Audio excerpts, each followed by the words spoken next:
What's up, lads? It's Sticky here, and this is more FIFA 13. This video I'm going to be talking about career mode, and not everyone is into career mode, but there has been a lot of improvements and much needed improvements to it, and that have really upgraded the whole experience for career mode players. So we'll just get straight in. There hasn't been really any changes to player career mode. It's like be it pro, but the manager career mode, they've really improved on that. You have the usual transfer budget, weekly wages you have for every team, but we'll just start off. Make a career mode. You have your usual match difficulty, strictness, currency, all that. But a new feature is European competition in first season. So let's say you want to do that. You have basically, they haven't got the rights for the name, but they have the Champions Cup and the Euro League, which is the Europa League, or what you call it now. I forget what they call it now. Champions League. And let's say you want to press X to complete the initial random draw of clubs into both competitions. Now, the original draw doesn't look very realistic. You have the likes of Norwich, some other random teams in there, and with the other one, it's completely random teams again. But it says down the bottom, press X again to draw seeded teams that give more realistic participants, and then you can change clubs from within the same leagues with what you get. So we'll do that, redraw with seeded teams, and look at the teams now. That almost looks like this year's draw. You can even make out, without the teams that aren't in the game, for the likes of Shakhtar Donetsk, Dynamo Kiev, teams like that. You have Chelsea, Benfica, Dortmund, Malaga. They all seem like realistic possibilities. You can change these around and make your own closest thing that you can get to the real Champions League this season, with the exception of teams that you can't get. And I think that's a big improvement. That is being able to play European competition in your first season. That's great. And then with the Euro League as well, you have the likes of Atletico Madrid in there, Lyon, Spurs, Liverpool, all the teams that you see in the Europa League this season, Dundee, Inter. It's perfect, really. Apart from the teams that didn't get included in the game, that's pretty much as good as you can get. So we'll go on, advance, and another squads have been reset to defaults. Another improvement is your first name, last name for your manager. Your outfit style. You can actually see the managers in the game this season, and they did do that in, what was it? I think it was 2010 FIFA World Cup.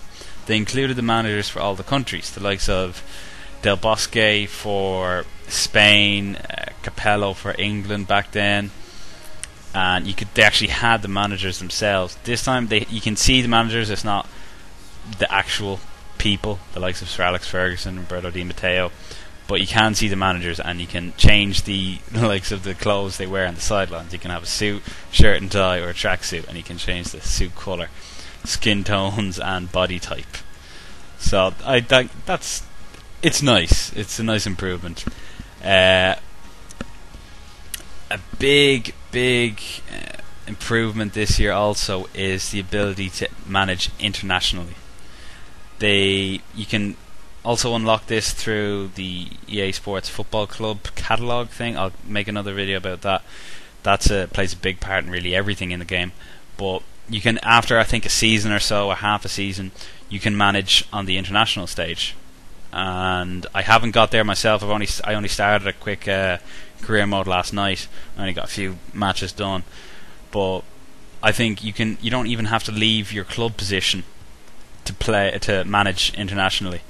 I think though possibly you might have to manage your home nation.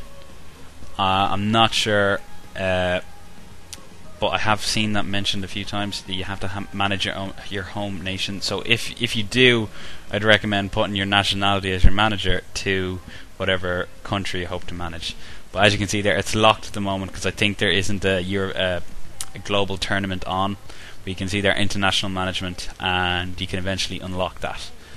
So I think another improvement is you have your youth academy, and you can have scouting network, which was there last year. But you have a youth squad. There's nobody in the youth squad, but I think if you go out and scout people, you can put them in your youth squad and they'll develop there, which is, I've been hoping that they'd actually put the reserves from all the big teams, from like the real reserves, into the game. But still, Youth Academy is good. You have request funds. So if you are short on money, you can ask for a few coins from your owners or whatever. But you see, if granted, I commit to achieving the following objectives: win the league title, win the cup, submit offer.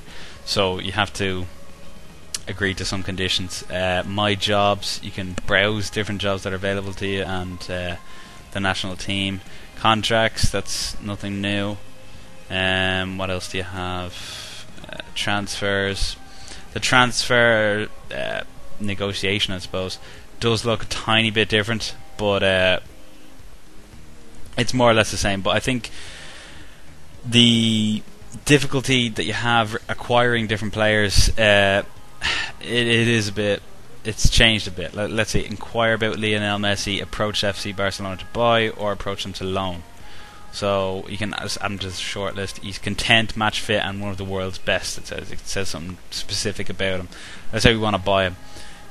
You have this little book, and it tells you his current contract, what he's getting, and a squad role. The squad role is actually, it's a big thing. You can choose to buy him or loan him, but when you're choosing to offer him a certain contract, you can change the sum, and you can also add a player. You can add any player, and or you can submit the offer.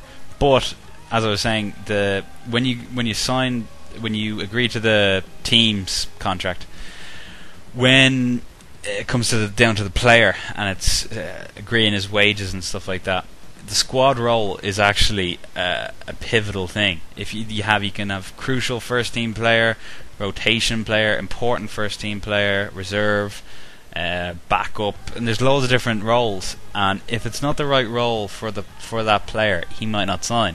I was trying to sign Falcao, and I put important first team player, and he wouldn't sign. He had to be a crucial first team player.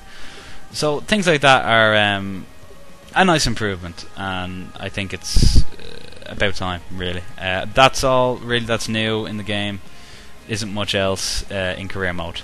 So thanks for watching, guys, and again, stay subscribed to this channel for all the latest FIFA 13 news. Thanks for watching, guys.